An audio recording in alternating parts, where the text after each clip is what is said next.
Hello hi అండి, అందరికీ నమస్కారం. వీడియో చూసే ముందు జై శ్రీకృష్ణ అని తప్పకుండా కామెంట్ అయితే చేయండి. అందులోనూ ఈ శుక్రవారం శివరాత్రి ముందు వస్తున్న శుక్రవారం కనుక 5 గంటల నుండి 6 గంటల 45 నిమిషాలలో గుమ్మం దగ్గర ఈ ఒక్కటి పెట్టండి. ఈ ఆకుని పెట్టడం వలన అద్భుతమైన ఫలితాలు వస్తాయి. మీ కష్టాలన్నీ కూడా తొలగిపోతాయి. మీరు కోటీశ్వర్లుగా మారిపోతారు. అంతేకాకుండా లక్ష్మీదేవి అనుగ్రహం లభిస్తుంది. గుమ్మం దగ్గర ఈ ఆకుని పెట్టడం వలన అన్ని సమస్యలు తొలగిపోతాయని పరిహార శాస్త్రంలో ఉంది. గుమ్మం అనేది లక్ష్మీదేవి స్వరూపం. గుమ్మం దగ్గర చేసే పరిహారాలకు 100కు 100% ఫలితాలు వస్తాయి. కాబట్టి గుమ్మం దగ్గర పరిహారం చేసుకుంటే అద్భుతమైన ఫలితాలు వస్తాయి.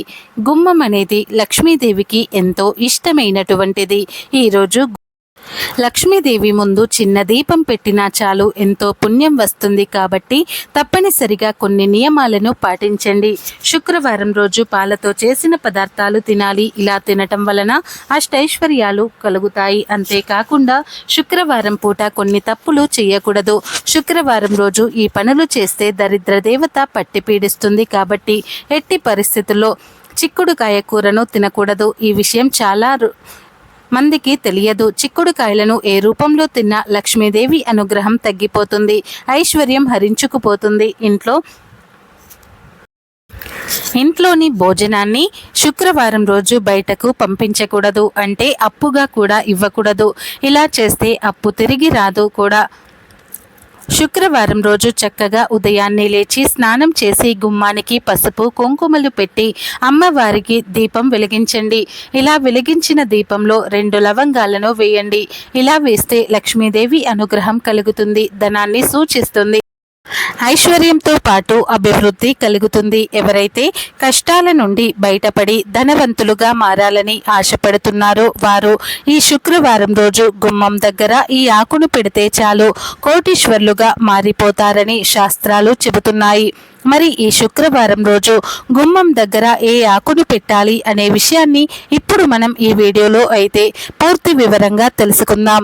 అంతకన్నా ముందు మా వీడియో నచ్చితే లైక్ చేయండి, షేర్ చేయండి. అలాగే మా ఛానల్ని ఫస్ట్ టైం కనుక చూస్తున్నట్లయితే ఇప్పుడే సబ్స్క్రైబ్ చేసుకొని పక్కనే ఉన్నటువంటి గంట సింబల్ని యాక్టివేట్ చేసుకోండి. హిమానగిరి అనే పట్టణంలో ధర్మనందనులు అనే ఒక రైతు ఉండేవాడు. అతనికి చిన్న వ్యవసాయం ఉండేది. తన పొలంలో పండిన ధాన్యంతో తన కుటుంబాన్ని పోషించేవాడు. అతనికి మంచి భార్య, 2 పిల్లలు ఉన్నారు. ధర్మనందనులు ఎంతో సాదాసీదాగా జీవితం గడిపేవారు.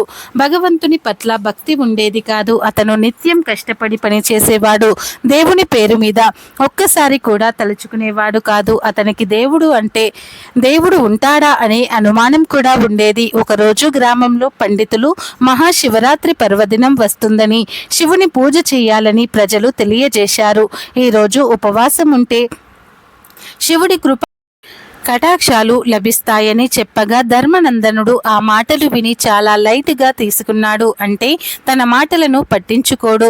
ఇలా ఉపవాసం ఉండటం వలన పొట్ట నిండదు, పూజల వల్ల ఏం లాభం రాదు అని అనుకున్నాడు. అదే రోజు సాయంత్రం ధర్మనందనుడు పొలానికి వెళ్ళాడు.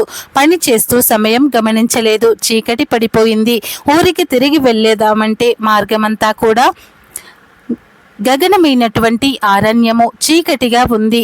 ఆ సమయంలోనే వాన చినుకులు కురవసాగాయి. దానితో దారి కనిపించకుండా పోయింది. మార్గంలో తడుస్తూ ఉంది. ముందుకు వెళ్ళాడు ధర్మనందనుడు. చివరికి పెద్ద చెట్టు దగ్గర ఆగి అక్కడే అర్ధరాత్రి వరకు ఉండాలని అనుకున్నాడు. అతనికి తెలియదు ఆ రోజు మహాశివరాత్రి. జంతువులు ఏమైనా వస్తాయనే భయంతో అతను ఆ చెట్టుపైకి ఎక్కి అక్కడే కూర్చున్నాడు. అది ఒక బిల్వ వృక్షం, మారేడు చెట్టు. వాన కురుస్తూ ఉండటంతో చెట్టు నుండి కొన్ని ఆకులు కింద పడిపోతూ ఉన్నాయి. కానీ ఆ చెట్టు కింద ఒక శివలింగం ఉండేది. అతనికి తెలియకుండానే చెట్టుపై కూర్చుని మళ్ళీ పైకి కదిలినప్పుడు శివలింగం మీద పడ్డాయి. ఇంతలో వాతావరణం మరింత చల్లబడింది. ఆకలి చాలా బాగా వేసింది. దానితో అతనికి తెలియకుండానే మహాశివరాత్రి ఉపవాసం చేశాడు. ఇలా ఉపవాసం వలన జాగరణ చేసిన ఫలితం వచ్చింది. అర్ధరాత్రి సమయంలో ఒక్కసారిగా ఆకాశంలో మెరుపులు వచ్చేశాయి. ధర్మనందనుడు భయంతో అటూ ఇటూ చూడగా ఆశ్చర్యంతో ఇది కళా నిజమా అనుకుంటూ ఉండగా శివుడు నవ్వుతూ ఇలా అన్నాడు, ధర్మనందనుడా, నీకు తెలియకపోయినా నీవు మహాశివరాత్రి వ్రతాన్ని పాటించావు, భక్తిని కూడా ఇక నమ్మలేదు, నామస్మరణ చేయలేదు, మరి నన్ను ఎందుకు ఆశీర్వదిస్తున్నారని అడిగాడు ధర్మనందనుడు. ఆ మాటలు విన్నటువంటి శివుడు, రాత్రంతా నామస్మరణ చేశావు, ఇది మహాశివరాత్రి వ్రతం చేసిన వారికి మోక్షం లభిస్తుందని ఆశీర్వదించాడు. ధర్మనందనుకి భయపడవలసిన అవసరం లేదని, తన భక్తి నిజంగా ఫలించిందని చెప్పాడు. తన ఇంటికి చేరుకొని అతని పొలం వైపు వెళ్ళినప్పుడు ఆశ్చర్యం కలిగింది. ఎందుకంటే అతని పొలం అంతా నిండుగా పండ్లతో తృణధాన్యాలతో నిండి ఉంది. ధర్మనందనుడు కన్నీరు పెట్టుకొని శివుడు ఇచ్చిన వరము అని తెలుసుకుని అతను మహాశివరాత్రి అత్యంత భక్తి శ్రద్ధలతో చేయడం ప్రారంభించాడు. తన కుటుంబంతో పాటు ఊరంతా శివ పూజ చేసేలాగా మార్చాడు. ఈ కథలోని నీతి ఏమిటి అంటే, భక్తికి అర్థం మనసు శుద్ధి ఉండాలి. ఒకసారి కూడా శివుని పేరు నేను నిస్వార్థంగా స్మరించినా సిద్ధించబడుతుంది.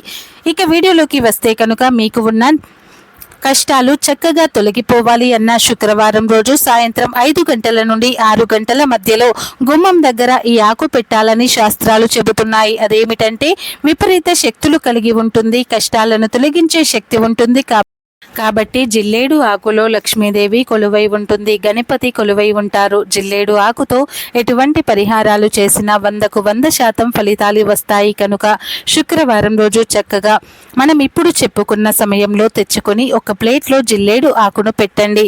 ముందు ఆకుని పసుపు నీటితో కడిగి ఆ తర్వాత ప్లేట్లో పెట్టండి. ఆకు మీద ఎంత ఉప్పు పడితే అంత ఉప్పు మాత్రమే వేయండి, అంటే గల్లులుప్పు మాత్రం వేయాలి, సాల్ట్ వేయకూడదు. ఇలా ఉప్పు అనేది లక్ష్మీదేవి స్వరూపం, సముద్రం నుండి పుట్టింది. తర్వాత 7 మిరియాలను కూడా వేయండి, అంటే నల్లగా ఉండేటటువంటి మిరియాలను వేయండి. మిరియాలకు నెగటివ్ ఎనర్జీని తొలగించే శక్తి ఉంటుంది. ఆ పైన పసుపు వేయండి. ఇలా గుమ్మం దగ్గర 24 గంటల పాటు అలా ఆకును పెట్టి వదిలేయండి. మరునాడు సాయంత్రం ప్లేట్లోని ఆకుని తీసేసి మీ ఇంటి చుట్టుపక్కల పసుపు కుంకుమను ఆకుతో సహా పాతి పెట్టేయండి. అంతేనండి, ఈ ప్లేట్ను కడిగేసి ఇంట్లోకి మళ్ళీ వాడుకోవచ్చు.